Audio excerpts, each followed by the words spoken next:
Hello दोस्तों, स्वागत है आपका आपके अपने यूट्यूब चैनल बीसी वाली ज्ञान की गंगा में। तो दोस्तों, हमारा जो फंडामेंटल ऑफ इंश्योरेंस जो है ये टॉपिक चल रहा है।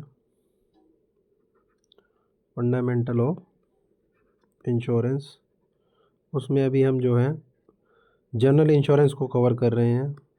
जनरल इंश्योरेंस में हमने ऑलरेडी फायर इंश्योरेंस को कवर कर लिया है। सेकंड हमारा है मरीन इंश्योरेंस। तो मरीन से रिलेटेड है दोस्तों ये पानी से।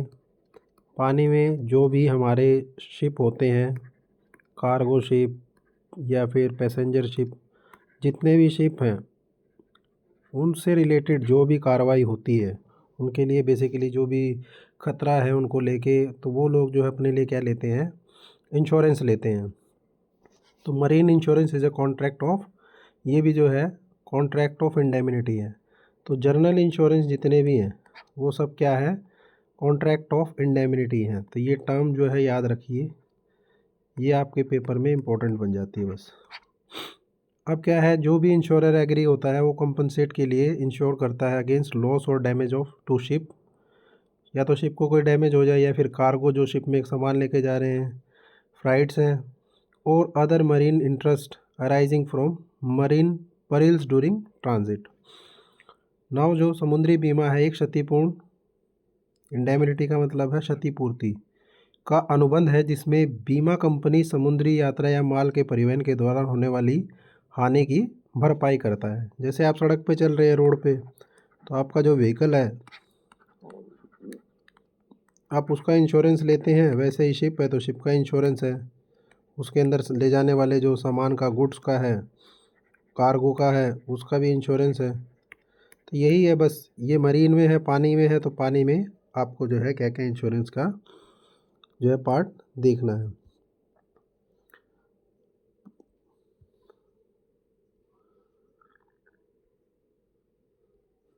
अब देखिए इसमें सब्जेक्ट क्या क्या है, हमने देख लिए सारे चीज़ें। शिप का हल, जो शिप होता है उसके नीचे का जो हल है वो, cargo, goods, freight, containers, port equipment, liability to ship owner, ये सब सारी चीज़ें इसके अंदर कवर होती हैं। अभी जो है आपका मरीन इंश्योरेंस के टाइप कितने हैं। तो दोस्तों पहला है आपका हल इंश्योरेंस, कि इसमें ship, machinery, equipment purchase by ship owners, ये जो है सब कवर होते हैं।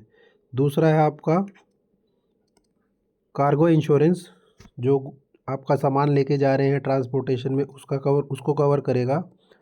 परचेज बाय एक्सपोर्टर, जो निर्यात करने वाले हैं, आयात करने वाले हैं, जो ट्रेडर्स हैं, व्यापारी हैं, और मैन्युफैक्चरर जो अपना सामान इसमें भेज रहे हैं, वो सब इसमें काउंट होंगे। फिर तीसरा आपका freight insurance, protect freight charges that may be loss due to marine perils. तो मरीन परिल्स क्या क्या है, मरीन परिल्स आप एक बार देख लीजिए, ये रहे।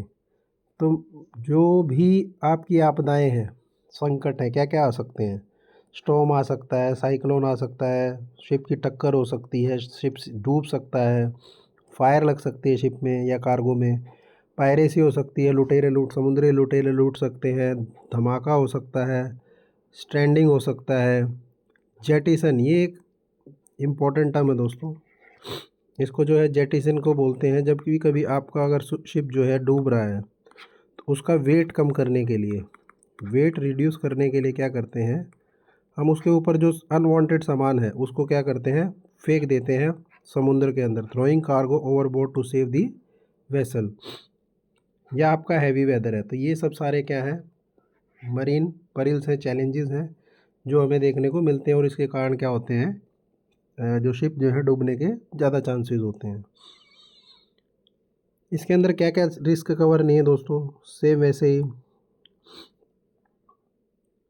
ऑर्डिनरी वेयर एंड टीयर नहीं होगा, डिले इन ट्रांजिट नहीं काउंट होगा, इंटेंशनल मिसकंडक्ट नहीं होगा, वॉर रिस्क नहीं होगा। अभी आप देख रहे होंगे ईरान के साथ जो चल रहा है, वहाँ जो शिप्स के ऊपर अटैक हो रहे हैं, तो वहाँ इनके इंश्योरेंस जो है वो कवर नहीं हो रहा है।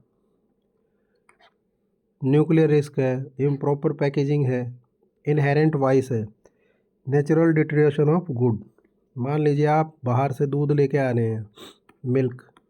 अब रास्ते में आते आते मान लो ये मिल्क जो है, वैसे तो पैकेजिंग में आता ही, जो आपने देखा होगा टेट्रा पैकिंग में, उसमें 6 मंथ तक की वैलिडिटी रहती है। बट ये इसमें से कुछ मान लो ऐसे पैकेट हैं जो नेचुरली उनकी पैकेजिंग या कुछ दूसरे तरीके से जो है वो ख़राब हो गया, तो ये इसको कवर नहीं करता है।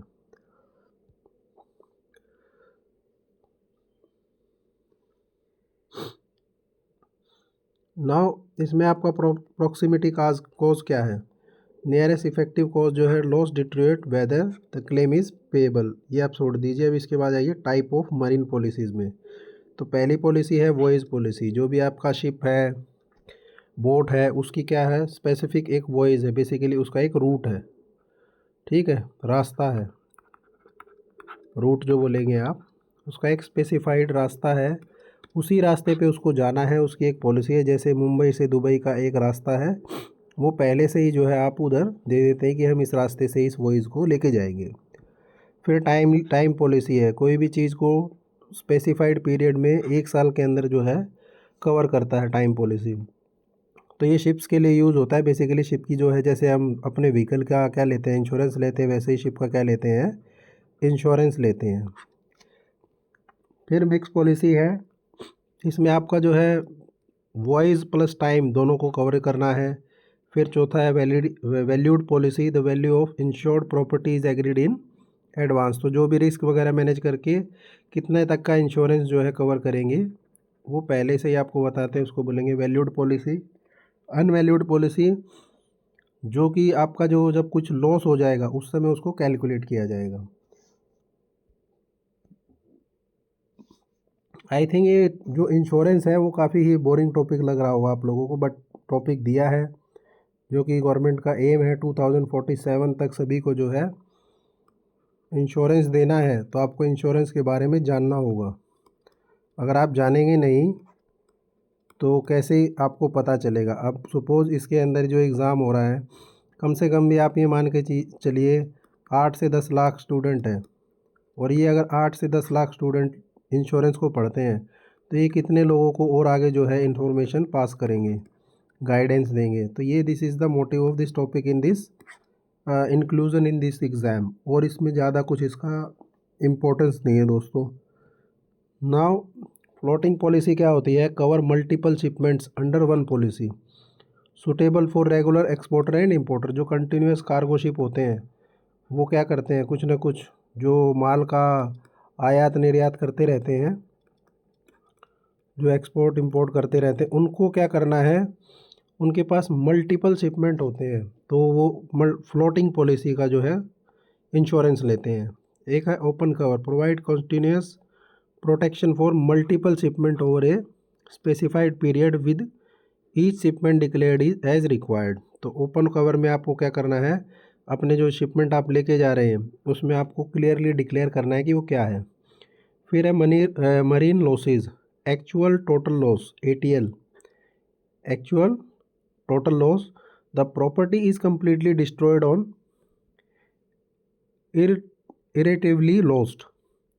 तो जो आपका कम्प्लीटली डिस्ट्रॉय हो जाए प्रॉपर्टी, जैसे शिप मान लो सिंक ही हो गया, या कोई कार्गो है वो गिर गया पानी में, नहीं मिला, तो क्या कंप्लीट लॉस है, ठीक। शिप सिंक्स परमानेंटली, ऐसे में आपको जो है एक्चुअल टोटल लॉस के ऊपर आपको इंश्योरेंस मिलेगा।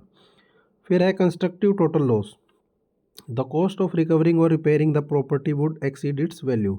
सपोज आपका शिप है, ठीक है, उसकी मशीनरी या कुछ हल है, उसमें कुछ प्रॉब्लम हो गई, तो आपकी मशीनरी जो है वो फेलियर कर गई, या उसके अंदर पानी इनग्रेस हो गया, तो मतलब शिप में छेद होने से, तो ये जो है इंश्योर्ड था।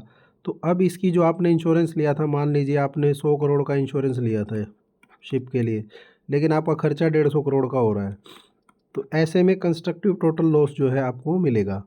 The cost of recovering repairing the property would exceed its value.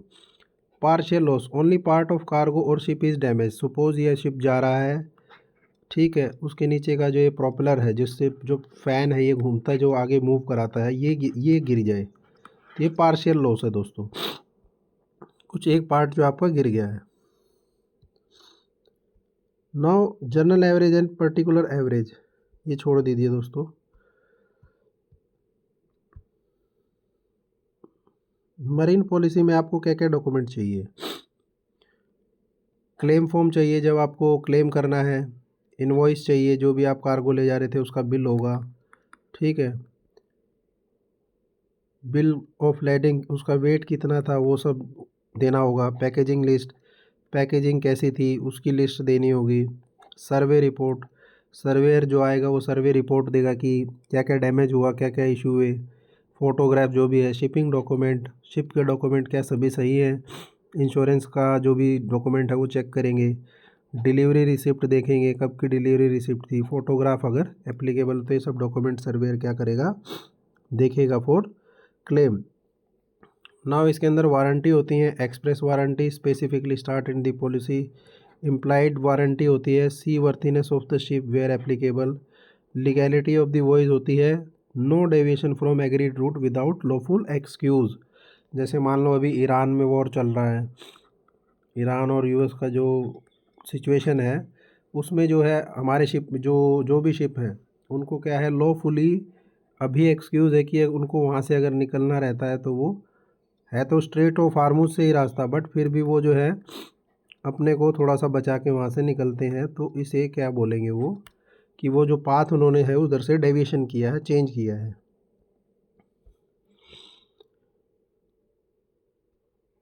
अब देखिए एडवांटेज ऑफ मरीन इंश्योरेंस क्या है। ये प्रोटेक्ट करता है इंटरनेशनल ट्रेड को, प्रोवाइड करता है फाइनेंशियल सिक्योरिटी, इनकरेज करता है एक्सपोर्ट इंपोर्ट को, प्रोटेक्ट करता है शिप और कार्गो को, सपोर्ट करता है बिजनेस कंटिन्यूटी को। तो बेसिकली एक बिजनेस के अंदर क्या क्या चीज़ें चाहिए और एक शिप को क्या क्या प्रोटेक्शन चाहिए, ये सब चीज़ों को जो है प्रोटेक्शन देता है।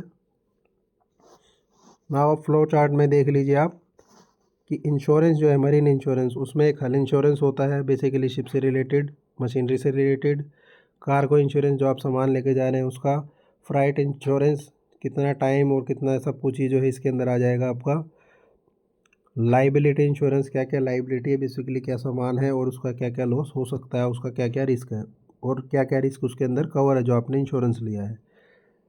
अभी इसके कुछ क्वेश्चन है। Marine insurance is contract of, तो ये कॉन्ट्रैक्ट ऑफ इंडेमनिटी है। Which policy cover one specific voyage, तो वॉइस के लिए जो आपका रूट है वॉइस के लिए वॉइस पॉलिसी है। Cargo thrown into the sea ship, ship को बचाने के लिए कार्गो को अगर शिप से फेंका जाए तो उसे क्या बोलते हैं, उसे जेटिसन बोलते हैं। इम्पॉर्टेंट टर्म है, पेपर में पूछा जा सकता है ये। Marine insurance is a contract of, तो ये इंडेमनिटी का है, बार बार जो क्वेश्चन डबल आते हैं ये इसलिए है ताकि आपको जो है क्षतिपूर्ति, इंडेमनिटी का मतलब क्या है, क्षतिपूर्ति को ये जो क्या करता है कवर करता है। विच पॉलिसी कवर है सिंगल वॉइस, तो वॉइस पॉलिसी जो है आपकी कवर करेगी। नाउ हल इंश्योरेंस कवर क्या करेगा, हल शिप और मशीनरी दोनों को कवर करेगा, ठीक है। नेक्स्ट है which of the following is a marine peril, तो मरीन परिल में क्या होगा, स्टॉर्म होंगे, पायरेसी होगी, कोलिजन होगा, ये सभी के सभी आपके पॉइंट होंगे। The nearest effective cause of a loss is determined under the principle of proximate cause, cause का क्या था उसकी वजह से जो है कितना लॉस हुआ ये प्रिंसिपल पे काम करेगा। Ordinary wear and tear is generally excluded, excluded in marine insurance और general insurance. Now a policy covering multiple shipment is called a floating policy, जो आपके मल्टीपल शिपमेंट है जो कंटिन्यूस क्या करते हैं आयात निर्यात करते हैं शिप, उनको क्या करना पड़ता है, अलग अलग तरीके के गुड्स जो है अपने साथ कैरी करने पड़ते हैं, तो ये कैसा इंश्योरेंस लेके चलते हैं जिसमें फ्लोटिंग पॉलिसी होती है। A total loss where recovery cost exceed the value is called, तो ये कंस्ट्रक्टिव टोटल लॉस है, CTL, जो हमने देखा कि मान लो ये जो एग्जांपल दिया था 100 करोड़ का मान लो आपका इंश्योरेंस था कवर, बट 150 करोड़ का आपका शिप में खर्चा हो रहा है, तो ये जो है कंस्ट्रक्टिव टोटल लॉस है। नाउ मरीन इंश्योरेंस सपोर्ट क्या करता है, ये आपका इंटरनेशनल ट्रेड को जो है सपोर्ट करता है।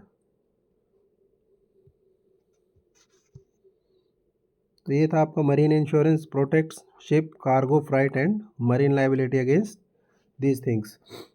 आई होप आपको ये समझ में आ रहा होगा। नेक्स्ट आपका चैप्टर है एक्सीडेंटल एंड मोटर इंश्योरेंस। इसको हम नेक्स्ट सेशन में कंप्लीट करेंगे। तब तक के लिए जय हिंद जय भारत। पढ़ते रहिए इसको आप। मिलते हैं अगले सेशन में, तब तक के लिए राम राम।